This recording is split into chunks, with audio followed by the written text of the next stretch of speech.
तो O levels में single entry and incomplete records का हमारा चैप्टर है। तो सबसे पहले we will talk about single entry system. That what is single entry system? There are three types of business organizations normally: small size business, medium size business, and large size business. Generally, we used to adopt a policy that if number of employees are 0 to 50, it's a small size business. And if it is from 50 to 200, it's a medium size business.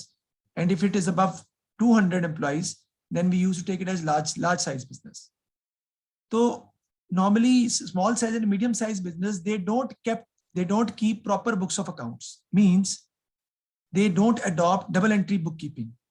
They don't maintain their accounts according to the proper double entry system. Why? Because they are not able to afford it. Because when you are going to prepare proper set of financial statements like income statement and balance sheet, you have to hire a proper accountant who are eligible to prepare such type of financial statements and who are basically equipped regarding the preparation of T accounts and all other things. So small size business like dry cleaner की shop है आपकी या आपकी barber की shop है, तो ये छोटा बिजनेस है, इसमें आप प्रॉपर अकाउंटेंट जो है वो हायर नहीं कर सकते, क्योंकि इट विल इनकर monthly cost for you, number one. And number two, it will also have some administration cost, paper cost, and maybe the accountant will need some employees who are supposed to work under him. So generally, we maintain our accounts in small size business. We used to maintain our accounts under single entry system. Single entry system means that we are not maintaining proper double entry bookkeeping. इसका मतलब है double entry book keeping maintain आप नहीं कर रहे, उसका मतलब यही है कि आप डबल एंट्री पास नहीं कर रहे हैं, यानी कि प्रॉपर डेबिट क्रेडिट को हम अडॉप्ट नहीं कर रहे हैं. ये तब होता है जब स्मॉल ट्रेडर जो है वो डबल एंट्री अकाउंटिंग सिस्टम नहीं कीप कर सकते, तो हम सिंगल एंट्री सिस्टम यूज करते हैं. और सिंगल एंट्री और डबल एंट्री में फर्क क्या है? सबसे इंपॉर्टेंट फर्क अयान ये है कि सिंगल एंट्री में we do not maintain nominal accounts. In single entry system we do not keep any record of expense and income separately. There will be only cash book, there will be opening assets and opening liabilities given in the question, and there will be no expense and income. When there is no expense and income, you have to remember this कि अगर आप expense और income को record नहीं कर रहे अयान, तो कौन सी ऐसी चीज है जो आप नहीं बना सकते? अगर आप expense और income को record नहीं करोगे, कौन सी ऐसी चीज है जो आप बना ही नहीं सकते? जी बिल्कुल, that is income statement. G. So that is basically single entry system which states that income statement is not going to prepare, but still you need to find the profit of your barber shop, still you need to find the profit of your dry cleaner shop, and for that you used to maintain different type of financial statements. So single entry records are kept by retailer and small traders who cannot maintain double entry accounting system. Final accounts have to be prepared from single entry records.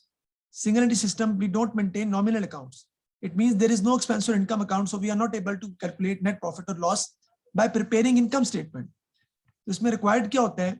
We used to prepare statement of affair at the beginning of the year in order to find opening capital. अब statement of affair का मतलब क्या है? Statement of affair is equal to balance sheet.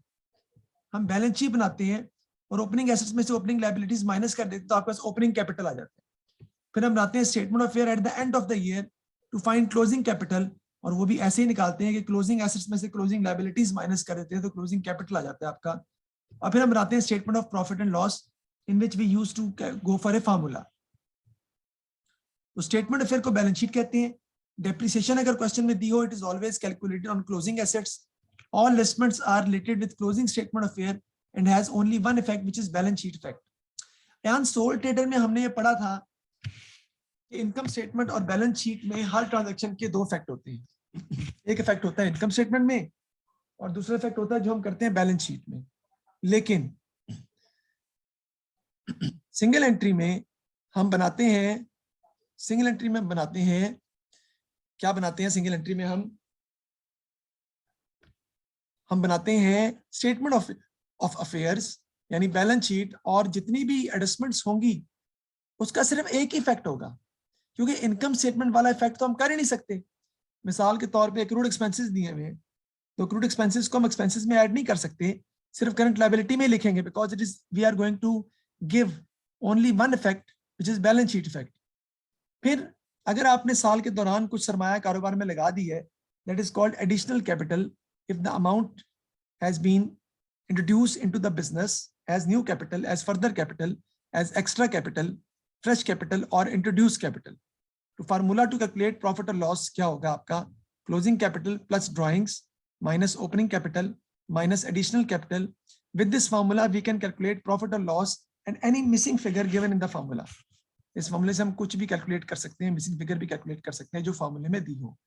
तो conversion into double entry को हम बाद में डिस्कस करेंगे, पहले हम सिंगल एंट्री के क्वेश्चन की तरफ चलते हैं। जैसा कि मैंने आपको बताया है कि आपको पहले बैलेंस शीट बनानी पड़ेगी, ओपनिंग स्टेटमेंट ऑफ फेयर, वहां से ओपनिंग कैपिटल फाइंड करेंगे, ये फॉर्मेट दिए हुए, फिर क्लोजिंग स्टेटमेंट ऑफ फेयर, वहां से क्लोजिंग कैपिटल फाइंड करेंगे और फिर ये फॉर्मूला लगाएंगे जो आपके सामने नजर आ रहा है, closing capital at drawings less reduce capital या new capital less opening capital या फ्रेश कैपिटल, तो प्रॉफिट आपका आ जाएगा। इसी पर रखकर हम क्वेश्चन को सॉल्व करते हैं। ये क्वेश्चन आपके सामने है, देखें क्वेश्चन नंबर है ये 4 जो कि आपको नजर आ रहा है, थोड़ा सा इसको साइज में छोटा करूंगा ताकि आपके सामने प्रॉपर बन जाए। Quarterman did not keep proper books of accounts for his business but was able to supply the following information. Inventory दी हुई है, ट्रेड रिसीवेबल दिए हुए हैं, बैंक है। 1995 जो है वो आपका ओपनिंग डाटा है और 96 के कॉलम में जो चीजें लिखी हुई है वो क्लोजिंग डाटा है। बैंक ओवरड्राफ्ट है, बैंक है, ट्रेड पेबल्स है, प्रीमिसेस है, इक्विपमेंट है, मोटर व्हीकल है। He took cash drawings of 350 per month for his private purposes. तो कैश ड्राइंग उसने की है पर मंथ प्राइवेट पर्पसेस के लिए 350। और Quarterman also paid his private motor expenses of 700 from the business bank account. ये जो उसने प्राइवेट मोटर एक्सपेंस पे किए हैं बिजनेस के बैंक अकाउंट से, ये भी ड्राइंग्स हैं, क्योंकि जो अपने जाती खर्चे के लिए वो बिजनेस से पैसे निकलवाएगा वो ड्राइंग्स होंगी। तो ड्राइंग्स 350 पर मंथ जो है वो 350 इंटू 12 करके निकालेंगे और दूसरी 700 की मजीद आपको दी हुई है। In August 1996, he sold some private investment for 3,000 and put this sum in the business bank account में उसने जमा करवा दी है। अब कहते हैं जी prepare a statement showing profit और लॉस, और हमने ये बनाना है तो हम बनाते हैं इसको। सबसे पहले आपको क्या बनानी पड़ेगी, हम इसमें लिखते हैं जी स्टेटमेंट ऑफ अफेयर्स।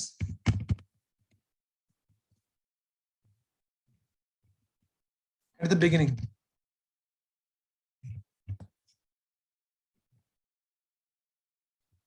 ये बिगिनिंग का मतलब है ये आप बना रहे हैं किसकी, 31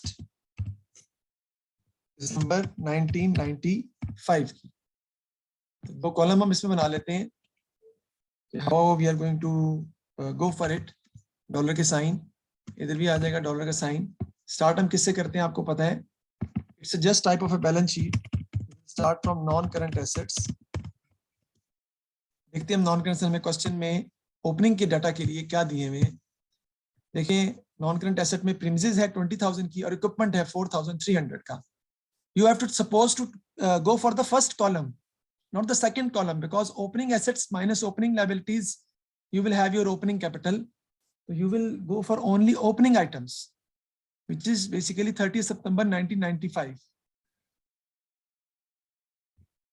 तो प्रीमिसेस दी हुई और इक्विपमेंट दिया हुआ है वो मैं लिख लेता हूं।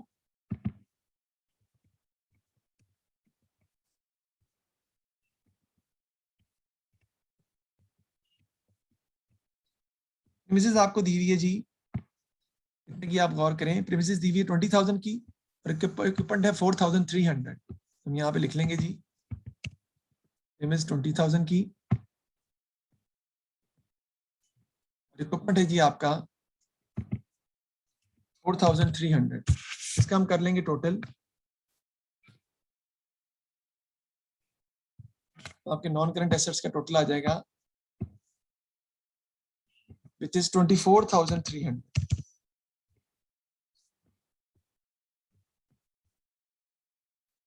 ठीक है, बाद आप क्या आ जाएंगे जी करंट एसेट्स। करंट एसेट में सबसे पहले हम क्या लिख लेंगे जी, आपको पता ही है सबसे पहले करंट एसेट्स में जो आपकी आती है वो क्लोजिंग इन्वेंट्री आती है। सबसे पहले हम इसमें लिख लेंगे जी क्लोजिंग इन्वेंट्री।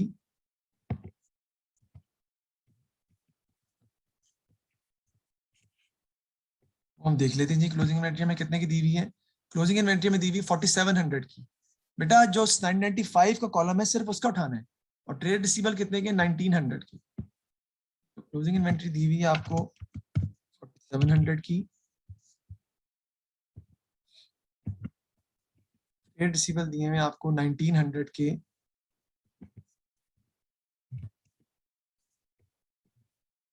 और बैंक आपको दिया हुआ है 850 का।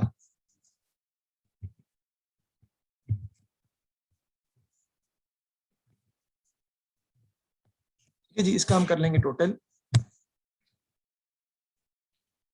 7450। जी ठीक है, thank you very much for your help. 7450 is the total. इसका टोटल कर लें तो आपके पास क्या आ जाएंगे टोटल एसेट्स? 31,750। जी 1750। नेक्स्ट आ जाएगा जी आपका कैपिटल एंड लायबिलिटीज।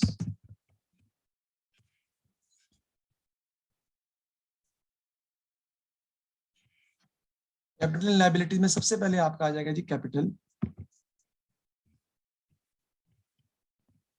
इसमें हम ऐड कर देंगे जी प्रॉफिट, और इसमें लेस कर देते हैं हम ड्राइंग्स। लेकिन यहाँ पे ऐसा नहीं होगा, क्यों? क्योंकि कैपिटल ही तो आपने असल में निकालना है। You will find the capital which is basically your balancing figure, क्योंकि दोनों के डिफरेंस से आप निकालेंगे। तो आपके नेक्स्ट क्या आ जाएंगे जी करंट लायबिलिटीज, जगह हम छोड़ देंगे ना। करंट लायबिलिटीज में आपके क्या आ जाएंगे, देखते हैं करंट लायबिलिटीज में कौन कौन सी दी हुई है। अगर हम गौर करें तो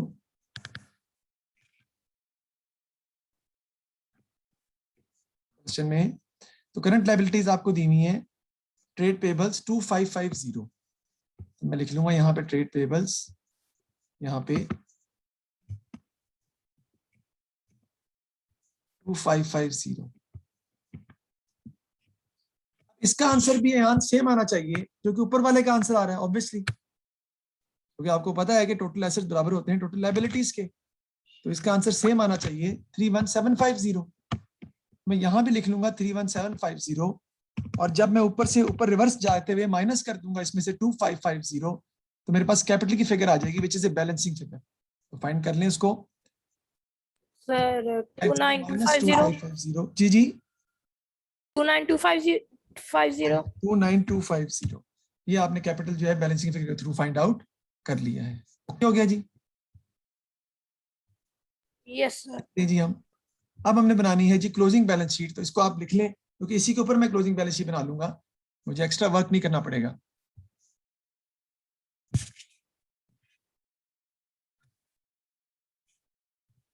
लिख लिया सर। Very good. तो अब आ जाएगा जी आपका statement of fair eight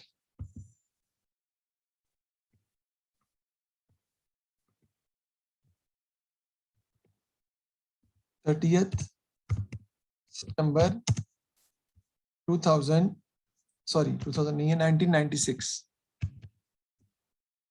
okay जी, अब जो चीजें सारी लिखी हुई मेरे पास मैं उनको मिटा देता हूँ अमाउंट्स को, ताकि मैं इजीली जो है उसके ऊपर अपना क्लोजिंग जो है बना सकूं। आप तो दोबारा बनाएंगे ना, you have to do it again, you have to prepare the closing statement of affairs again. Sir, what is closing statement of affairs? Closing statement of affairs is basically a balance sheet, but that is the balance sheet at the end of the year, and the opening statement of affairs is the balance sheet at the start of the year. ठीक होगी जी बात?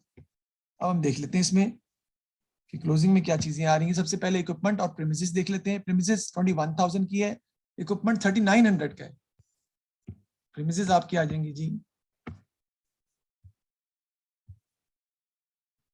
21,000, और equipment आपका आ जाएगा जी 3900।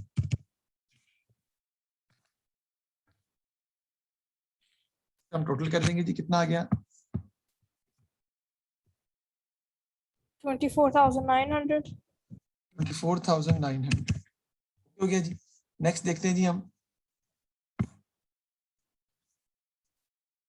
उसके बाद आपका आता है जी इन्वेंट्री, इन्वेंट्री और ट्रेड रिसीवेबल। इन्वेंट्री 6,400 की है, और ट्रेड रिसीवेबल 2000 की है, ठीक है जी।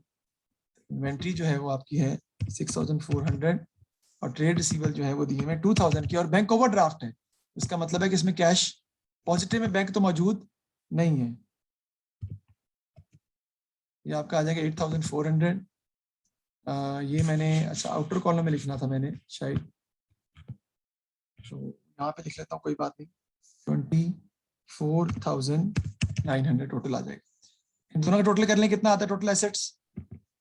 33,300। 300। ऑब्वियसली बात है, ये भी वही आएगा। इसमें ट्रेड पेबल्स हैं आपकी लायबिलिटी में क्लोजिंग में, और एक और चीज है बैंक ओवरड्राफ्ट भी दिया हुआ है, तो मैं अभी आपको दिखाता हूँ।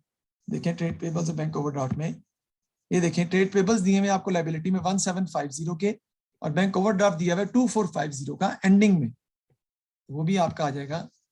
ट्रेड पेबल्स आपके आ जाएंगे जी 1750 और बैंक ओवरड्राफ्ट आ जाएगा 2450। इनको हम कर लेंगे ऐड, तो आपका आगे कैलकुलेशन में आ जाएगा जी 4,000।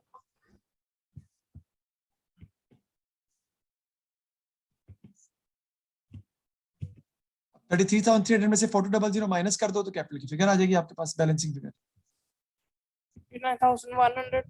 जी 29,100। 29,100। ठीक हो गया जी। अब आपने फार्मूला लगाना है, और फार्मूला हमारा प्रॉफिट निकालना है, क्या होता है वो मैं आपको बताने जा रहा हूँ। प्रॉफिट इज इक्वल टू, कैसे करेंगे जी, क्लोजिंग कैपिटल प्लस इसमें कर लेंगे हम ड्राइंग्स, फॉर्मूला आपको याद करना पड़ेगा, इजी हो जाएगा आपके लिए, माइनस ओपनिंग कैपिटल, और इसमें से माइनस कर देंगे आप फ्रेश कैपिटल या एडिशनल कैपिटल, प्रॉफिट आ जाएगा। अब क्लोजिंग कैपिटल आपने कितना निकाला है जी, 29,100 प्लस ड्राइंग्स कितनी है जी, ड्राइंग्स दो किस्म की हैं, देखें जरा, एक 700 की है और एक 350 पर मंथ है। तो 350 को मल्टीप्लाई करेंगे किससे, 12 से, वो आएगा 4200। एक वो है और एक 700 की है। 4200 प्लस 700 ये आ जाएंगी 4900 की ड्राइंग्स आ जाएंगी, माइनस ओपनिंग कैपिटल कितना है हमारा, कितना था 29, जो हमने निकाला है पीछे कैपिटल बैलेंस शीट बना के, कितना है वो यान? एक मिनट सर, वो पीछे पेज है, काफी पीछे है वो सर, स्पेस में।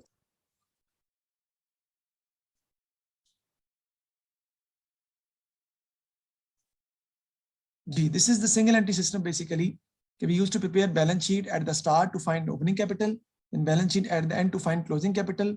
Then in order to find profit, we need to use the formula closing capital plus drawings minus opening capital minus fresh capital.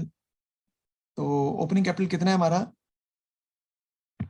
अगर फ्रेश कैपिटल की बात करें तो हमारा 3000 है, क्योंकि in August 1996 he sold some private investment for 3000 and put this sum in the business bank account. 3000 sir वो है 29,250 और इसमें से आप माइनस कर देंगे फ्रेश कैपिटल जो कि हमारा 3000 का है। इसको सॉल्व कर लें तो आपका प्रॉफिट का आंसर आ जाएगा 1750। जी 1750 is the profit. So this is how we are going to solve the question under single entry system, कि हम पहले ओपनिंग कैपिटल निकालते हैं, फिर क्लोजिंग कैपिटल निकालते हैं, फिर फार्मूले की मदद से हम प्रॉफिट फाइंड कर लेते हैं। देखते हैं इससे नेक्स्ट की तरफ।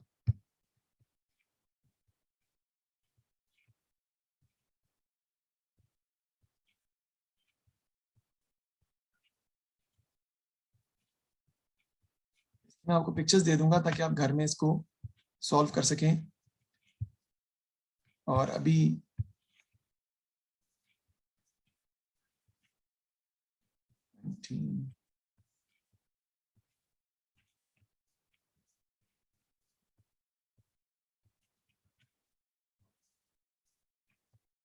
ये एक मई जून अक्टूबर नवंबर 12-22 का क्वेश्चन है, ये आप घर में कर लीजिएगा।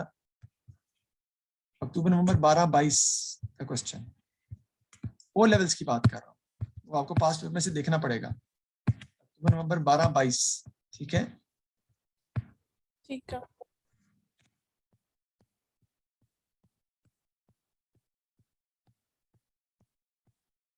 आगे चलते हैं जी, एक क्वेश्चन और हम करते हैं।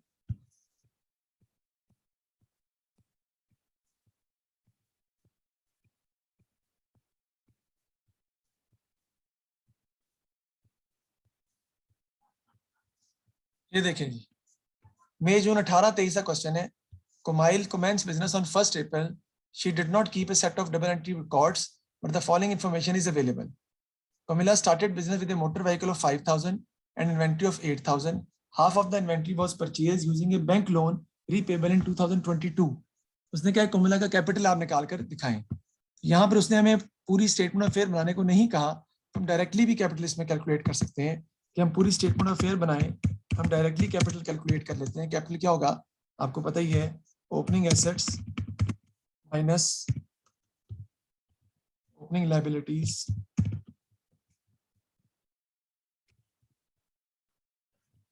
ठीक है जी। तो ओपनिंग एसेट्स हम देख लेते हैं हमारे कौन से दिए हुए इस क्वेश्चन में नजर आ रहे हैं, जो कि आपको 5,000 प्लस इन्वेंट्री है 8,000 ठीक है जी, और माइनस इसमें से आप कर देंगे जो बैंक लोन है आपका। वो कहता है इन्वेंट्री जो खरीदी है आपने वो बैंक लोन से खरीदी आधी इन्वेंट्री, तो 4,000 का बैंक लोन है। इसको आप ऐड कर लें तो आपके पास कैपिटल जो है वो आ जाएगा आसानी के साथ। कितना आ जाएगा कैपिटल आपके पास 9,000। आपने ओपनिंग कैपिटल फाइंड आउट कर लिया।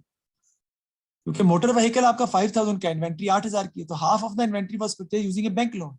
वो लायबिलिटी है, वो माइनस कर देंगे तो आपका कैपिटल आ जाएगा। समझ आई? Yes sir. Opening capital find कर लिया। अब क्या फाइंड करना है आपने? Closing capital. उसके लिए वो कहता है पूरी प्रिपेयर स्टेटमेंट ऑफ फेयर बनानी पड़ेगी आपको, यानी कि वो कहता है कि उसके लिए आपको बैलेंस शीट बनानी पड़ेगी। लेकिन याद रखिएगा कि आपका ओपनिंग कैपिटल जो है वो 9,000 निकल रहा है, ताकि हम उसको दोबारा यूज कर सकें। तो वापस चलते हैं जी हम अपनी बैलेंस शीट की तरफ। मैं इसी के अंदर ही कोशिश करूंगा उसको एडजस्ट करने की, ताकि मुझे ज्यादा प्रॉब्लम जो है वो ना आए और मैं आसानी से अपनी जो है वो बैलेंस शीट जो है वो प्रिपेयर जो है वो कर लूँ। क्योंकि क्लोजिंग स्टेटमेंट फिर मैंने बनानी है। अब क्लोजिंग कैपिटल फाइंड करने के लिए ओपनिंग कैपिटल तुमने डायरेक्ट फाइंड कर लिया, लेकिन अब क्लोजिंग के लिए करना तो वही एसेट माइनस लायबिलिटी, लेकिन वो कह रहा है प्रॉपर स्टेटमेंट ऑफ अफेयर्स में बना के दिखाएं। तो स्टेटमेंट ऑफ अफेयर्स में बना के दिखाने का मतलब है प्रॉपर बैलेंस शीट में बना के दिखाएं। तो उसको हम प्रॉपर बैलेंस शीट में बनाकर इसीलिए जो है वो दिखा रहे हैं, ताकि हमें प्रॉब्लम उसमें जो है वो ना हो। देखते हैं जी। सबसे पहले मोटर व्हीकल दी 4,200 की, उसके अलावा कोई नॉन करंट एसेट और मौजूद नहीं है, तो 4,200 का मोटर व्हीकल आपका आ जाएगा। पहले हम लिख देंगे 4,200 का मोटर व्हीकल, और नीचे भी आपका 4,200 ही आ जाएगा, क्योंकि और कोई हमें दिया ही नहीं हुआ नॉन करंट एसेट। अगर होता तो मैं डेफिनेटली उसको भी रिकॉर्ड करता। 4,200 का मेरे पास आ जाएगा क्या भला मोटर व्हीकल। ओके हो गया जी। नेक्स्ट आपने लिखनी है जी क्लोजिंग इन्वेंट्री। क्लोजिंग इन्वेंट्री आपको कितनी दी हुई है जी? 9,500। वो आप लिख लेंगे जी इधर।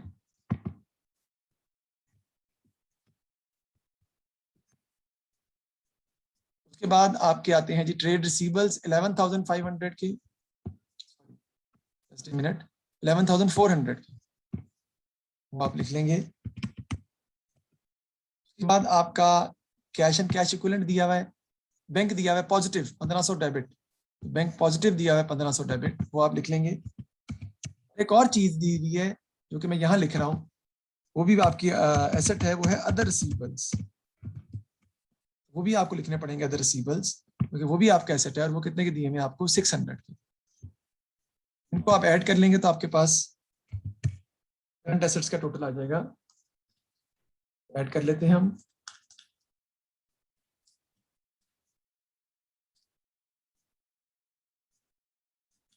कितना आ जाता है भाई? सर टोटल एसेट 27,200 है। 23,000 जी बिल्कुल, ये आपके आ जाएंगे 27,200, और डेफिनेटली ये भी आपके आ जाएंगे 27,200। और ट्रेड पेबल्स देखते हैं कितने दिए हुए हमें। ट्रेड पेबल्स उसने हमें दिए हुए हैं 10,100 के, ठीक है जी। ट्रेड पेबल्स हैं 10,100 की, और नॉन करंट लायबिलिटी दी हुई है बैंक लोन की, वो हम लिखेंगे इसमें। नॉन करंट लायबिलिटी दी हुई है बैंक लोन की, वो हम इसमें साथ जो है वो लिख लेंगे बैंक लोन। मैं करंट लायबिलिटी में लिख रहा हूँ क्योंकि इतना फर्क नहीं पड़ता, क्योंकि बैंक लोन जरूरी नहीं कि नॉन करंट लायबिलिटी हो। 2022 में पे करना है आपने, वैसे 4 साल बाद पे करना है, तो फिर नॉन करंट लायबिलिटी ही है असल में ये 4000 की। तो इसको मैं डायरेक्टली आउटर कॉलम में लिख देता हूँ और ये 10,100 को बाहर ले जाता हूँ जी। माइनस कर दें तो आपका कैपिटल बैलेंसिंग फिगर से आ जाएगा, आई मीन 27,200 माइनस 4,000 माइनस 10,100, तो आपका कैपिटल आ जाएगा कितना, 13,100, राइट। अब इस वैल्यूज पुट कर लेंगे हम। क्लोजिंग कैपिटल 13,100 का है, प्लस कर देंगे इसमें हम ड्राइंग्स। देखते हैं ड्राइंग्स कितनी दी हुई क्वेश्चन में। उसने नीचे बताया हमें क्वेश्चन में ड्राइंग्स कितने की हैं, 3500 एज ड्राइंग्स लिखा है सामने आपके। 3500 प्लस ड्राइंग्स हो जाएंगी, माइनस कर देंगे ओपनिंग कैपिटल जो आपने कितना निकाला था, 9,000 का निकाला था ना। सॉल्व कर लें। yes, बताएं क्या प्रॉफिट आ जाते हैं। 7,600. 7,600. This is how we are going to find the profit for the year through single entry system. आपने दोनों बैलेंस शीट बना के पहले कैपिटल फाइंड किया, फिर फॉर्मूले की मदद से आपने प्रॉफिट फाइंड कर लिया। इसे कहते हैं हम सिंगल एंट्री सिस्टम के थ्रू क्वेश्चन को सॉल्व करना। अब आप इसके क्या करें, तस्वीर ले लें ताकि आप घर में सवाल सॉल्व कर सकें। इसकी पिक्चर ले लें क्वेश्चन की। ओके जी, 7 की पिक ले लें।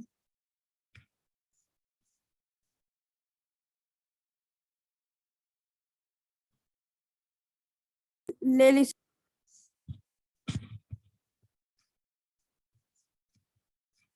ये 8 क्वेश्चन की भी पिक्चर ले लें। ले ली sir. That would be enough. Okay, ये एनएफ है। ये हमने सिंगल एंट्री सिस्टम हमारा कंप्लीट हुआ है। अब हम कल जो है वो बात करेंगे डबल एंट्री सिस्टम के हवाले से। उसका मैं आपको पहले लेक्चर दूंगा एक पूरा, और उसके बाद उस पर कॉन्सेप्ट हम समझेंगे और फिर हम उसके सवाल करेंगे। तो डबल एंट्री सिस्टम में एक, ये 2 और तकरीबन 3 सवाल हैं जो हम करेंगे क्लास में। बाकी मैंने आपको घर के लिए दिए हैं, एक मैं कल करवा दूंगा आपको इंशाल्लाह होपफुली। बाकी हम क्लास में इंशाल्लाह ताला सॉल्व जो है वो कर लेंगे। हमारा ये चैप्टर हमारा कंप्लीट हो जाएगा इनकम्प्लीट रिकॉर्ड का। बाकी मैंने आपको बता दिया पेपर क्या आना है, आपको ऑलरेडी पता है। पहला सवाल कैश बुक एंड बीआरएस में से, दूसरा क्वेश्चन मैंने बताया था पार्टनरशिप, तीसरा मैन्युफैक्चरिंग अकाउंट में से, चौथा क्वेश्चन रेशियोज में से पूरा क्वेश्चन आएगा। पांचवा क्वेश्चन आपका एरर्स या इनकम्प्लीट रिकॉर्ड दोनों में से एक हो जाएगा। ज़्यादा चांसेस एरर्स के हैं, लेकिन इनकम्प्लीट रिकॉर्ड्स भी आपको जो मैं पढ़ा रहा हूँ मैं पढ़ाऊंगा ताकि आपका कोई चीज़ रह ना जाए। तो ये आपका पूरा है। कंपनी के मैंने लेक्चर आपको भेज दिए हैं, वो 4 लेक्चर आप चक के बाद दीगरे आहिस्ता आहिस्ता अगले पूरी वीक में देख सकते हैं, क्योंकि अगले पूरी वीक में मैंने कोई होमवर्क आपको देना नहीं है, खुद ही क्वेश्चन करवाने हैं जो करवाने हैं। तो उसमें आहिस्ता आहिस्ता आप कंपनी के सवाल देख भी सकते हैं और सॉल्व भी कर सकते हैं। किसमें से, IGCSE की बुक में से भी सॉल्व कर सकते हैं। That is more appropriate that you will do the questions from IGCSE book. बाकी जो मैंने करवाए हुए हैं वो आपके सामने ही होंगे, उसमें ऐसा कोई प्रॉब्लम नहीं है। ठीक है जी।